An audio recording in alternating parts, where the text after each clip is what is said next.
If you have a child you would give your last dollar for, if you've ever said, "It's okay, I'll do without as long as my kid is happy," then please don't scroll away. Don't tell yourself this could never happen in your family, because I used to say the same thing, and by the time my eyes opened, my own son had emptied my bank account, sold what he thought was my house, and laughed while telling me I'd be fine living on Social Security. My name is Eleanor Price. I'm 62 years old, a widow, and I want you to hear my story from beginning to end, not because I enjoy reopening the wound, but because I've learned the hard way that love without boundaries is not love at all. It's enabling. And if my pain can stop even one person from going through what I did, then it's worth telling, even if my voice shakes a little. I grew up with very little. Small town, small house, big dreams. My parents did the best they could, and when I got pregnant with my son, Derek, at 23, I swore he would never feel the kind of hunger and fear I had as a child. I married his father, we built a life, and when my husband died suddenly of a heart attack when Derek was 13, that vow became my whole identity. I took on two jobs, one as a bookkeeper for a small manufacturing company during the day, and nights and weekends as a receptionist and assistant at a local law office. I packed my lunches, wore the same coat for 10 winters, drove a car that rattled when you looked at it wrong, all so my boy could have new shoes for basketball, brand name jeans so he wouldn't feel less than, SAT prep courses, college visits, you name it. If he needed it, I found a way. People at church would say, "Ellie, you spoil him." And I would laugh and say, "If I don't, who will?" I thought I was giving him love. I didn't realize I was also teaching him that my sacrifices were endless, that my well would never run dry. Years went by. Derek went to college, state school, but still a big deal for us, and I took out a Parent Plus loan on top of my savings because he didn't want to work too many hours in the campus dining hall. "You don't want me to fail my classes, do you, Mom?" he'd say, and I would shake my head and add another shift at the law office, drinking cheap coffee and filing motions until midnight, telling myself it was all for Derek, that one day he'd look back and understand what I'd done, that he'd take care of me the way I took care of him, that he'd honor the price I paid. He graduated, got a job in finance at some shiny firm downtown, and for a brief moment I thought, "We made it. We're going to be okay." He started wearing expensive suits, talking about commissions and bonuses, taking pictures with his coworkers at rooftop bars I'd never stepped foot in, but I didn't begrudge him any of it. I wanted him to enjoy what I never had. I kept working anyway, paying down loans, building a modest nest egg, putting a little away each month into savings and a small retirement account, and I was proud, not of the money, but of the fact that we had climbed out of that hole together. When he brought home Britney, I wanted to like her. She was young, pretty in that polished Instagram way, long nails, designer bag, a perfume that filled the room before she did. She called me Miss Eleanor at first, all sugary smiles, and "You're such a strong woman, raising Derek all on your own." And I'll be honest, her attention felt flattering, like I was finally being seen for more than just the woman behind the checkbook. But there was something in her eyes that never settled, always scanning, always calculating. When she thought I wasn't looking, her face would go flat, cold, like the smile was a mask she put on and took off. Still, I told myself I was being paranoid, that I was just protective. I'd lie in bed and repeat, "If he loves her, that's what matters," even when I heard them on the patio talking about needing to get out of this small house and "We deserve better, babe, not starter homes. We're not those people." It stung because that small house was the place I'd worked my whole life to keep over our heads, where I'd stayed up nights balancing bills, where his father's photos still hung. But I swallowed the hurt and offered to help with the wedding instead. They wanted something big: venue, flowers, plated dinners, a live band, the whole Pinterest dream. And even though the numbers made my stomach clench, I found myself saying, "I'll see what I can do," because that's what I always did. See what I could do, stretch, cut, sacrifice just a little more for Derek. Then, last winter, everything collapsed at once. I came down with what I thought was a bad flu, coughing, fever, chills. I tried to push through it like I always did, popping over-the-counter meds and dragging myself to work. But one night I started gasping for air in my own living room, clutching my chest, and my neighbor found me nearly unconscious. She called 911, and the next thing I knew, I was in the hospital, oxygen mask on my face, words like double pneumonia and ICU admission floating through the haze. The doctors told me I was lucky I'd come in when I did, that my lungs were full of fluid, that my age and stress level made it dangerous. I nodded, tried to joke about finally getting a vacation, but inside, I was terrified. I thought about Derek, about the wedding, the money, the house, and for the first time in a long time, I wondered, who will take care of me? Derek and Britney came to see me on the second day. He stood at the foot of my bed in a crisp dress shirt, Britney peeking over his shoulder, more focused on her phone than the tubes in my arms.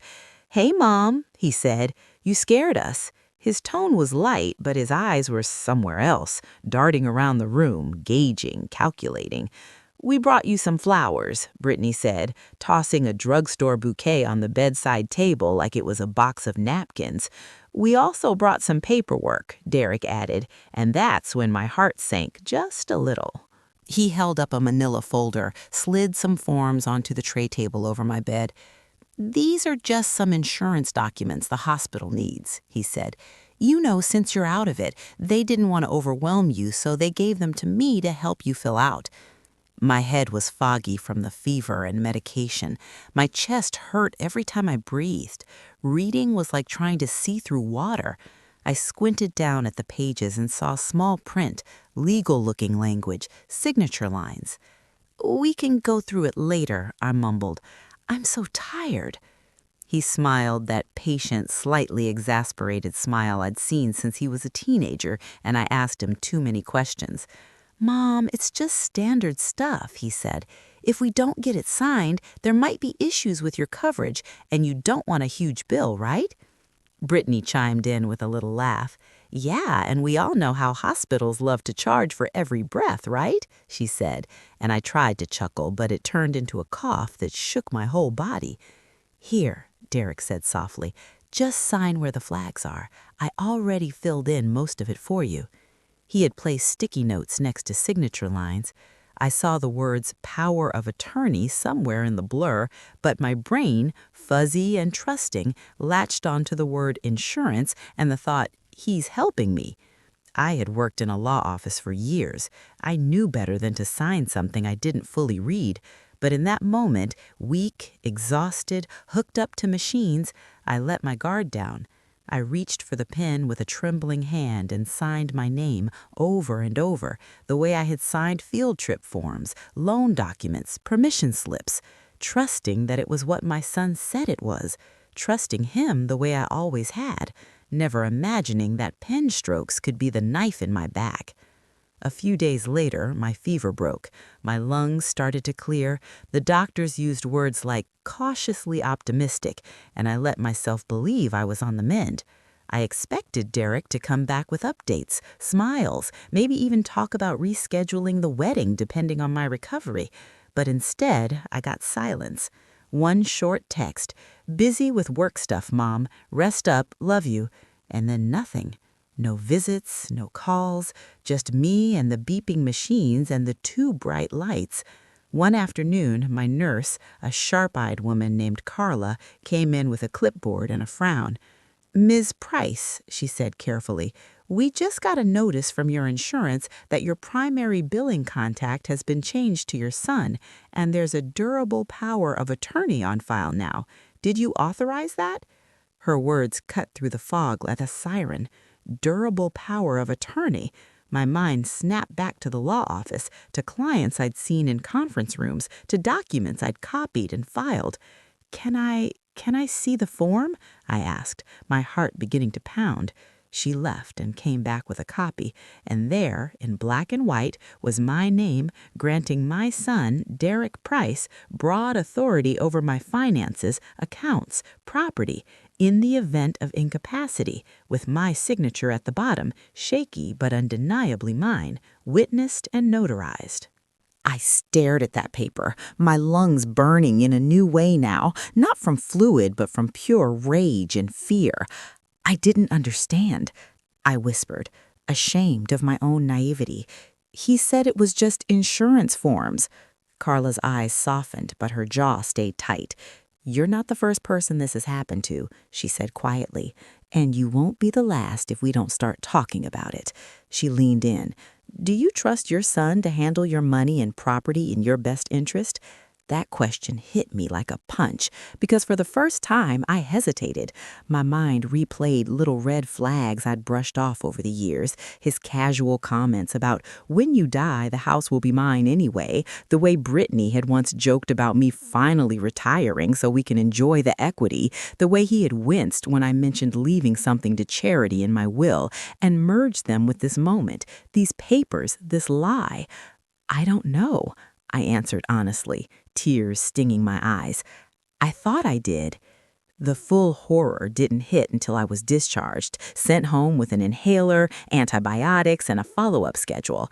My neighbor Sylvia picked me up, drove me back to my little house with the peeling porch and the rose bush I'd planted the year Derek was born.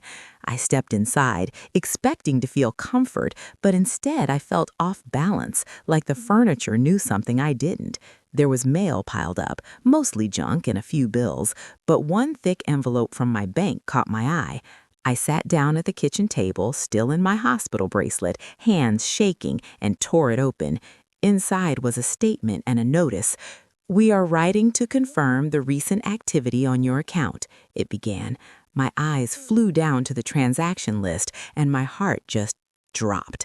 My savings account, the one I had spent decades feeding with overtime and skipped vacations and secondhand clothes, had been emptied. Withdrawal, $127,000, cashier's check, authorized by POA Derek Price. The date was 2 days after I had signed those insurance forms. I flipped through the papers in a daze. There were copies of Derek's ID, the power of attorney document, the bank's internal forms, all neat and proper and utterly devastating. No, I said out loud, to no one. No, no, no! My breath came in shallow gasps. My vision blurred. I grabbed the edge of the table to steady myself. I tried calling Derek, hands fumbling with the phone. He didn't answer the first time, or the second, or the third.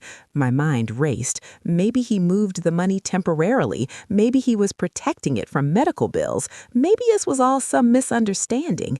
Finally, on the fourth try, he picked up, his voice cheerful, party noise in the background. Hey, Mom, I'm at the tux fitting. Can I call you back? Derek, I croaked. What did you do with my money? There was a pause, a shift in his tone. What are you talking about? He asked, but his voice had gone flat, cold. I swallowed hard. My savings, the $127,000, the account is empty. The bank says you withdrew it with the power of attorney. What did you do? Silence stretched. Then he sighed, irritated, like I was asking about something trivial. Mom, relax, he said. I used it for the wedding and some other things. It's not a big deal. You're taken care of. You have Social Security. You don't need that kind of money just sitting there. My world tilted. Not a big deal? I repeated, my voice rising.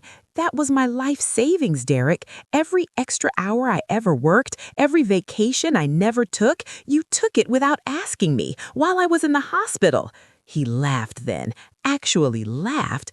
Mom, come on, don't be dramatic. I'm your only child. It was going to be mine eventually. I just accessed it early, and we're having this amazing life now. You should be happy for us instead of making me feel guilty. Before I could respond, he dropped the second bomb. Oh, and just so you're not confused when the mail comes, he said casually, I sold the house. My heart stopped. What? I whispered. You sold my house? I looked around as if the walls might disappear on cue. Yeah, he continued, the market is insane right now, and Britney and I needed a bigger place, so I put it on the market, and we got $340,000 for it. Great deal. We're closing next week. The buyers think they're getting a steal. I clutched the phone, numb and burning at the same time. "How could you sell my house?" I said slowly. "Where am I supposed to live?" He snorted. "Mom, you'll be fine. Like I said, you have Social Security. You can get a little apartment or something. You don't need a whole house at your age. Be reasonable."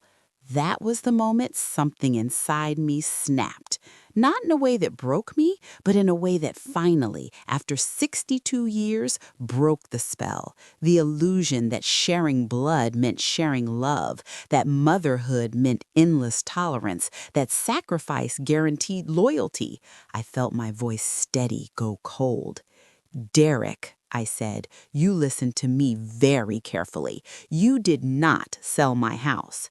There was an edge of confusion in his silence. Yeah, Mom, I did. I signed the paperwork and everything," he said. "No," I replied. "You sold one of my rental properties, the little duplex on Maple Street, the one that's been in my name since before your father died. The house you think is my primary residence is in the Price Family Trust, a trust you are not a trustee of, a trust you didn't even know existed, because while you were out living your life, I was in that law office learning how to protect what little I had."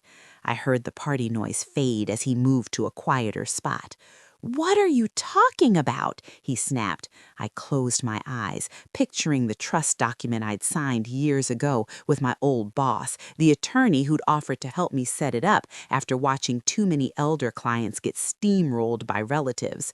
The house I actually lived in was owned by the trust, not by Eleanor Price, an individual, which meant that even with the power of attorney, Derek couldn't touch it. He'd pulled off a heist, but he'd stolen the wrong crown jewel. "You forged my signature on that deed, didn't you?" I asked quietly. "You found some notary willing to look the other way. You pretended I was there. You sold property that wasn't yours to sell, using a power of attorney you got me to sign under false pretenses while I was sick." His breathing changed, panicked. "Mom, you're overreacting," he said. "You're going to ruin everything if you make a big deal out of this. I'm your son. I did this for us, for our future. You don't want to see me in trouble, do you? Imagine what people will say about our family." In that moment, he still thought shame would control me. It had for so long. My shame at being poor, at being a widow, at not giving him enough, my fear of what neighbors or folks at church would say. But pneumonia and betrayal have a way of burning shame right out of you, leaving only truth. "Derek," I said, my voice calm in a way that scared even me, "you did not do this for us. You did this for you, and you are not going to talk me out of protecting myself." He shifted tactics so fast I almost heard the gears grinding. "Mom, come on. I'm sorry, okay?" he said suddenly, his tone turning soft. "I panicked about money. The wedding was getting so expensive. I knew you'd say yes eventually. I just sped things up. I shouldn't have lied about the forms. I see that now. But can't we just move past this as a family? I'll take care of you, I promise, when things settle down." Behind him, I heard Britney's voice, muffled but urgent, and my stomach turned because I realized she was there the whole time, listening, coaching, complicit. "I'm done trusting promises," I replied. "I'm done being the only one who sacrifices in this family." I hung up the phone, my hand shaking, but not from weakness this time, from adrenaline, from resolve. The next morning, I did what years at the law office had quietly trained me for. I gathered evidence. I pulled every bank statement, every withdrawal slip, every notice. I went down to the county recorder's office and pulled the deed transfer on the Maple Street duplex. My own signature staring back at me in a style I recognized and yet didn't. It was close, very close, but the slant was wrong, the pressure inconsistent. The notary, someone I had never met, had stamped it as if I had been physically present. I requested the surveillance footage from the bank on the day Derek withdrew the $127,000 with the power of attorney. I printed out our text messages, his admission that he had taken all my money, that he had sold the house, that he thought it was no big deal because it would be his anyway. I took every document, every scrap, and I put it in a big, old, worn-out accordion folder, the same kind I used to hand to attorneys at work when they asked, "Ellie, give me everything on this case." And then, heart pounding, I drove myself to the police station. Filing that report was one of the hardest, bravest, and most heartbreaking things I've ever done. I sat across from a detective who looked like he could be my son's age, and I told him, with as steady a voice as I could manage, that I was there to report my only child for theft, fraud, and elder financial abuse. He listened, asked questions, examined the documents, his face going from neutral to grim as he put the pieces together. "Miss Price," he said, "this is serious. Are you sure you want to pursue this?" I thought about those late nights at the law office, the clients who cried in the lobby because their children had wiped them out and they were too embarrassed to press charges, the attorneys shaking their heads saying, "Without a complaint, our hands are tied." I thought about being told I'd be fine in a little apartment, living off scraps of Social Security after a lifetime of work. I thought about the knot in my chest every time I'd said yes when I wanted desperately to say no. And then I lifted my chin, wiped my eyes, and said, "Yes, I'm sure." From there, it moved fast and slow at the same time. There were interviews, more documents requested, forensic handwriting analysis, subpoenas to the bank and the title company. Adult Protective Services got involved. The district attorney's office assigned a prosecutor from their elder abuse unit. My case file thickened like a bad novel you never wanted to be part of. Derek and Britney, meanwhile, moved from denial to manipulation to outright threats. He called me, voice shaking with anger. "How could you do this to me?" he shouted. "You're ruining my career, everything I've worked for. They're talking about suspending my license at the firm. Do you know what this will do to me?" I stayed silent for a long moment, then said quietly, "You did this to yourself. You made choices. Now you live with them, like I've lived with mine for 40 years. Brittany texted me paragraphs about how this is not what a loving mother does, about how you're old, you don't understand how the world works now. She even showed up at my doorstep once, mascara running, sobbing, "Please, Eleanor, you're going to send your son to prison. Is that really what you want?" I looked at this young woman who had helped him bleed me dry and asked her a question that made her flinch. If he can do this to his own mother, what do you think he'll do to you when you're no longer useful? They tried everything: guilt, shame, fake apologies, even a veiled threat that if I didn't drop this, they might have to consider whether I was mentally competent to manage my own affairs, implying they would try to have me declared incompetent so they could regain control. That, more than anything, showed me how little they thought of me, how much they assumed I would bend rather than stand alone. "I may be old," I told them, "but I am not stupid, and I am not afraid of being alone anymore." Then I shut the door and let the justice system do what it was supposed to do.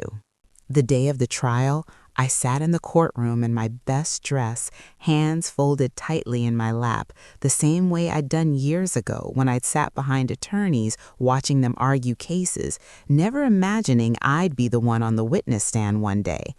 The prosecutor laid it all out with a calm, relentless clarity: the timeline of my pneumonia hospitalization, the power of attorney signed under misrepresentation, the bank withdrawals, the forged deed, the notary who admitted under questioning that she had never actually seen me in person, that Derek had brought the documents to her and claimed I was too sick to come in, the text messages where he bragged about taking all my money and selling my house, the audio transcript of him telling me I'd be fine with just Social Security.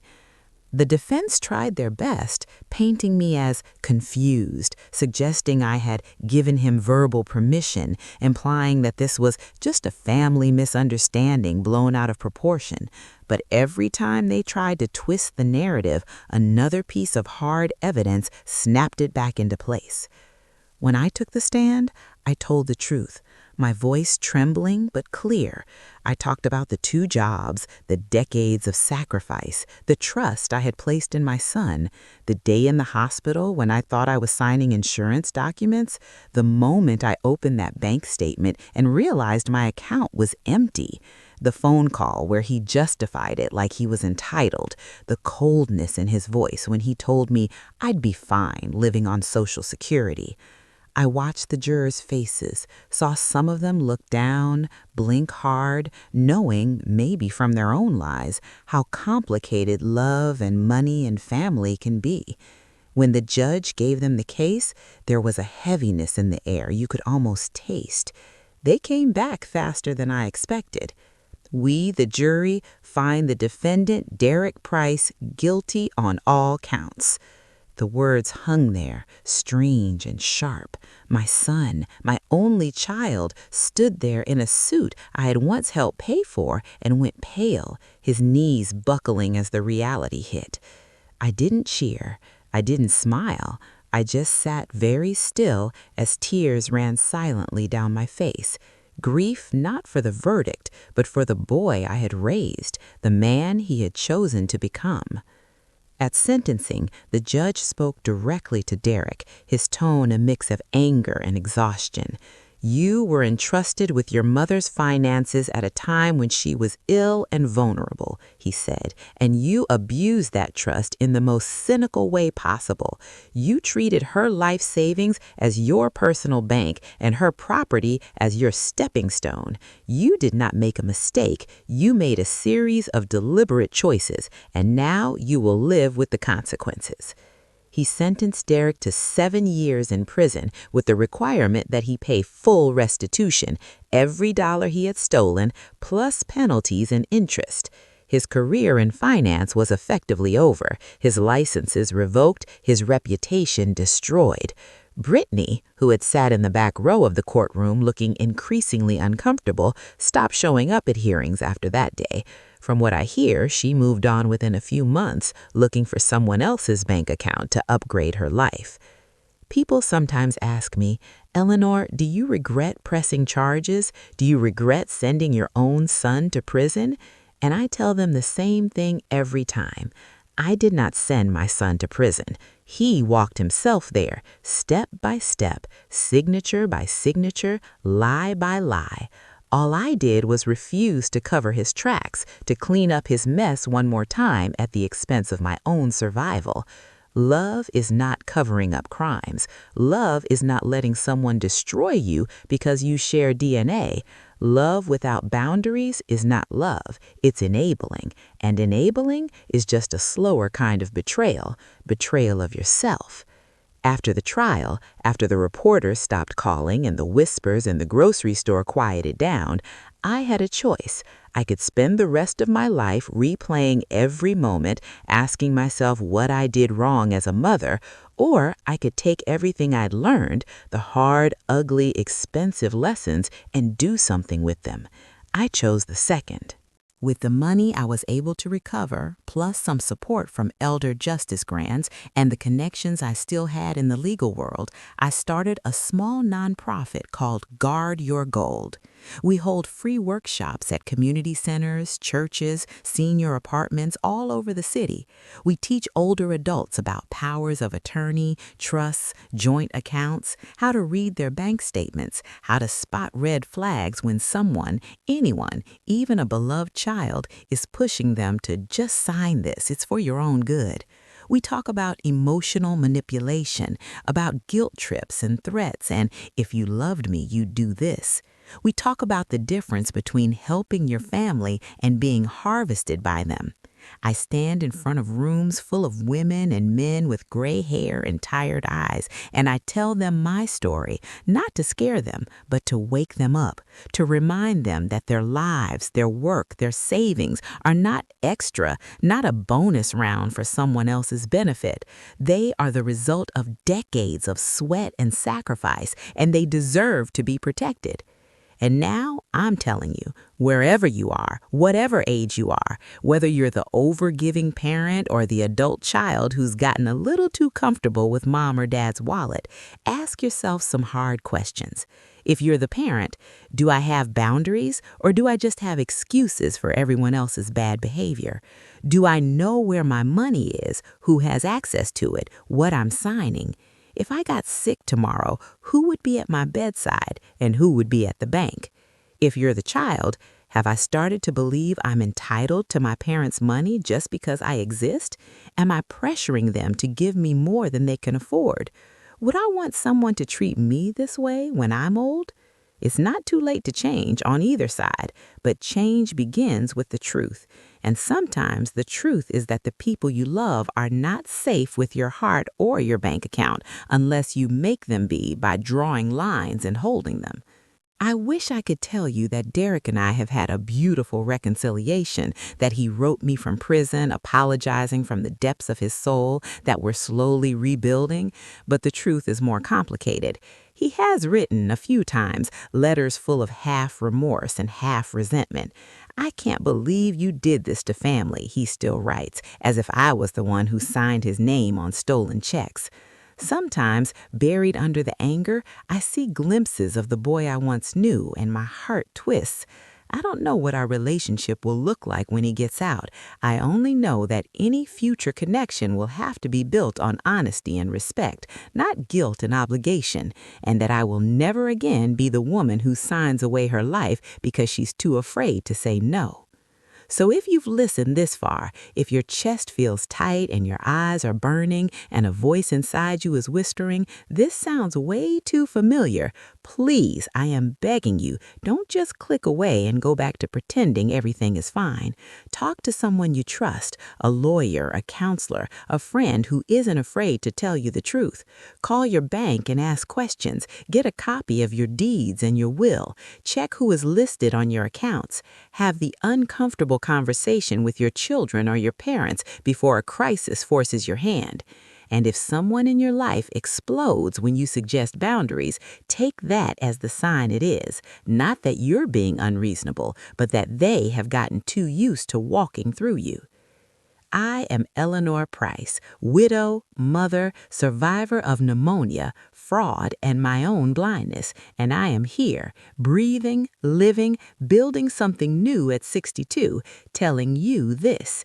You can lose your savings, your house, even your child to bad choices and still find a way to choose yourself, to stand up, to fight back, to rebuild. I won't pretend it's easy. It's not. Some nights I cry for the life I thought I had, for the son I thought I raised. But most mornings I wake up, make my coffee, grab my Guard Your Gold folder, and go sit in front of a room full of strangers whose faces soften when they realize they are not alone.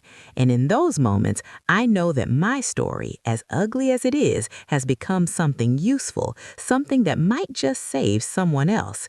If love without boundaries is enabling, then love with boundaries is freedom, dignity, and peace. And that is what I wish for you, whoever you are on the other side of this screen. It is never too late to protect yourself, to draw a line and say, this far and no further. Your life, your work, your worth, they are not negotiable, and you do not need your own child's permission to defend them.